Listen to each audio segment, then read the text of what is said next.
Hi everyone, Fox is here and I'm bringing you part 1 of my August book haul.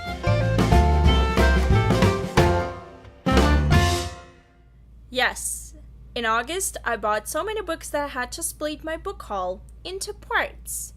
And I think I will have 3 parts, which is scary. I bought a lot of books in July, as you know, and while buying them, I ordered a lot of secondhand copies, and I also bought a lot of stuff from Marketplace on Amazon, which means that those books took a while to get to me. And I also did a lot of shopping in secondhand bookstores here in Toronto as well. Because of that, I accumulated a lot of books in August, and some of them were just the books that I ordered in July, but they arrived to me in August, and I'm going to show them to you now as well. But this is not an excuse. With every single month, with every single book haul that I do, the number of books just keeps increasing, and that's insane. I honestly have no excuse for this, but at least I can say that I was mostly buying books from secondhand bookstores and from Book Outlet, and also using gift cards and discounts and promo codes. So that's a pathetic excuse, but let's just get on with it. This part of my book haul is going to be devoted to adult fantasy and sci-fi, and I have quite a few books that I've been meaning to buy for a very long time, and I finally decided to just go ahead and purchase it in August.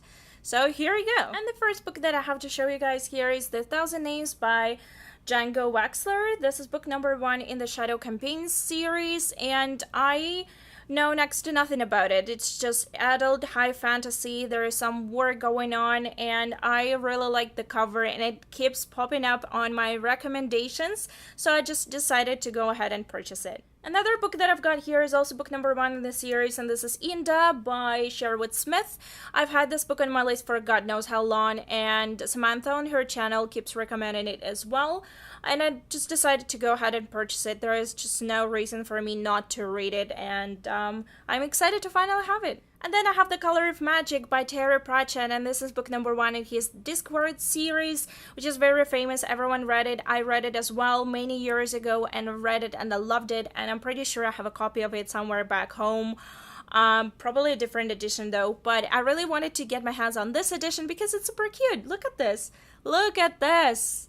I know, right? I just love this cover, and I bought it from Marketplace from like super cheap, and it's in perfect condition, and I'm excited to read it again. Then I got myself The Golden Sword by Fiona Patton, and this is book number 4 in her, what is it called? Brainian?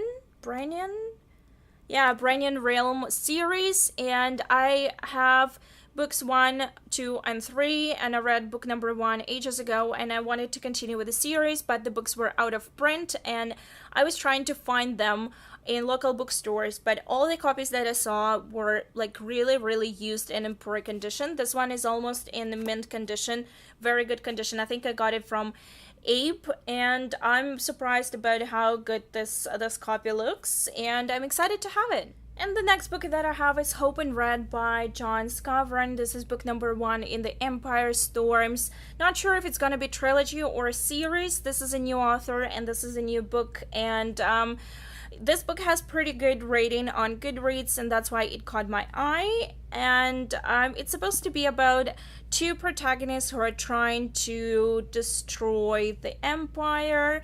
I don't know, sounded pretty interesting, and I saw this cover more than once. It just caught my eye at Indigo. The only thing, I don't know if you can see it or not, but it's a really weird paperback. It is almost like mass market, but it's taller. Just look at this. It's not supposed to be like this. What is this? It just annoys me so much because it's more narrow than a regular paperback, but at the same time it's way taller. Like why would you do this? Like, why? It's just so annoying, but I hope the book will not disappoint, and I'm looking forward to reading it. Then I got myself a copy of Gunslinger, and this is book number 1 in the Dark Tower series by Stephen King. I read it ages ago, and I've been meaning to reread it again, especially since we know that the movie is coming out really soon. and I decided that just to purchase a secondhand copy, and I've been browsing a lot online trying to find a cover that I would like, and I just picked this one. I think I purchased it from Ape Books. It came in used. The pages are a bit yellowish, but at the same time, it's in pretty good condition. There's just a bit of like a creases on the spine, but otherwise it's good. So yeah, I got it really cheap, and I'm excited to read the series again. And another book is Tagana by Guy Gabriel Kay. I read this book before, but I don't think I ever owned a copy of it. I've been meaning to buy it for a very long time. I don't really like this edition. I mean, the cover is nice, and it's really floppy and easy to read because it's a very thick book. At the same time, the font is kind of... it really reminds me of those... fantasy novels that were printed back in the 80s, because the font, look at this font, it's just so old school. Nobody uses this font anymore, but still it would be pretty easy read. I mean, just based on the font size and on the how like floppy the book is. And I got it from Book Outlet, so it was with a big discount, because otherwise I would have to pay $25 for it, which is a bit too much, but I'm excited to have my own copy, and hopefully I will be rereading it sometime. I doubt it, I will do it this year, but maybe next year. Looking forward to it. Then I got myself, finally, book number 1, The Black Prism, in another trilogy by Brent Weeks. As you can see, I have another book by Brent Weeks, and this is also book number 1 in his first ever published trilogy, I believe. And I have not read this one, but I had it on my wish list at Amazon for a couple of years, and then I finally got it. And then I saw a lot of people, especially Reagan from Peruse Project, raving about this book, and I was like, okay, I need to get it. And then I saw it in my local BMV secondhand bookstore, and it's in a perfect condition, and it was... look at this price. It was just $8. That's a very good price for this book. So yeah, I'm excited to have it, and hopefully I'll get to this one soon. And here's another book that I had on my wish list for ages, and this is Range of Ghosts by Elizabeth Bear, and I've been meaning to read this trilogy for a while now, and I was trying to find this book, the first book, on Book Outlet, but it was never available. And I was just waiting for it to get in stock, and finally they got one copy, just like one copy, and I purchased it, and I cannot wait to read it. It's a fantasy. Yeah, it's a high fantasy. I really don't know much about it. I just know that I need to read it. That was my excuse. Yep. Then I got myself a copy of 2312 by Kim Stanley Robinson. This is a sci-fi novel, and this is a used book because I couldn't find a new edition on Amazon. It's really dusty. I cannot even breathe next to it, but I'm looking forward to reading it.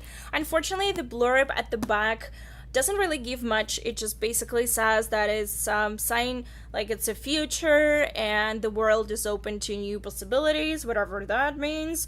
But this book was nominated for the Hugo, Nebula, BSFA, and Arthur C. Clarke Awards, and this is amazing. I'm looking forward to reading this one. This was just a pick based on the recommendations that I got on Goodreads through the tags. So, and I got it for like super cheap, and I'm excited about it. I just wish it wasn't so dusty, but that's a book. They get dusty. And then I got myself a copy of Hollow World by Michael J. Sullivan. I've had a couple of Michael J. Sullivan's books on my shelf. I've been meaning to read them for quite a while just because Samantha also recommends them. Those are high fantasy novels, but this one is something different. I didn't even realize that he wrote this book. Not sure if it was his first book or whatever, but it seems to be out of print. I couldn't really find it anywhere except for on Ape. And as you can see, this book is quite used, but still quite readable at the same time. Ooh, there is even something inside of it. Look at that. Someone had purchased this book on Amazon, and that wasn't me. Funny. Okay, never mind.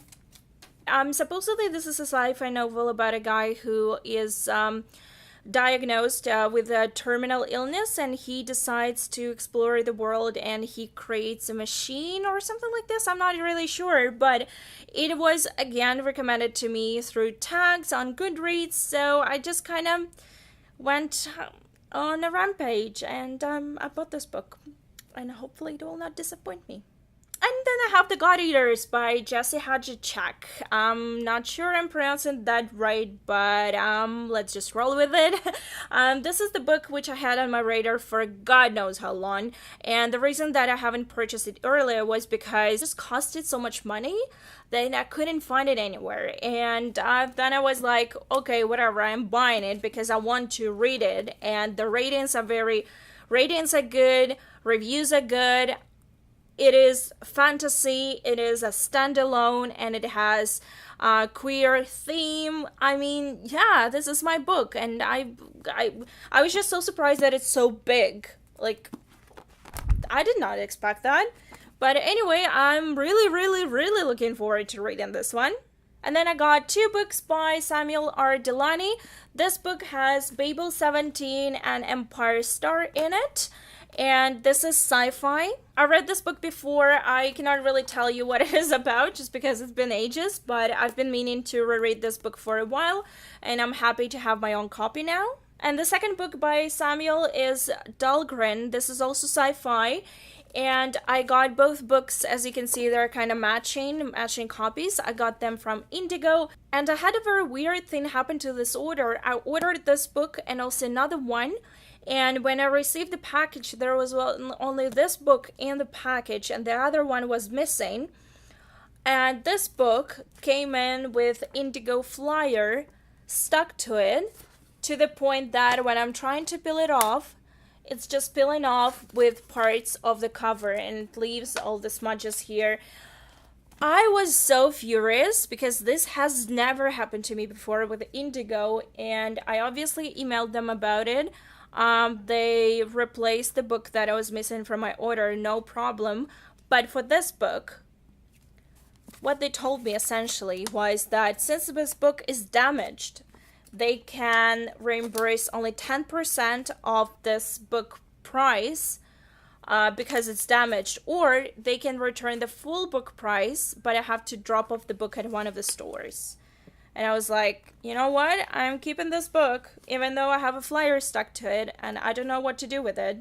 Maybe I should just rip it off. But it just... this is painful. Ooh.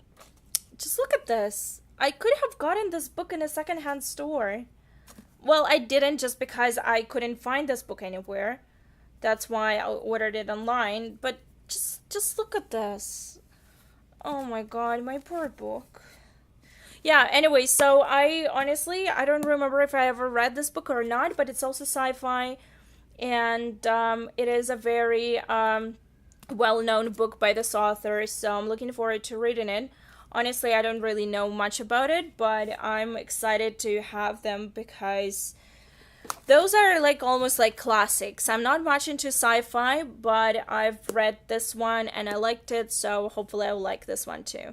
This is it. This is end of my part 1 of August book haul, and I'll see you in part 2. Bye. And I saw it a lot in... That was unexpected.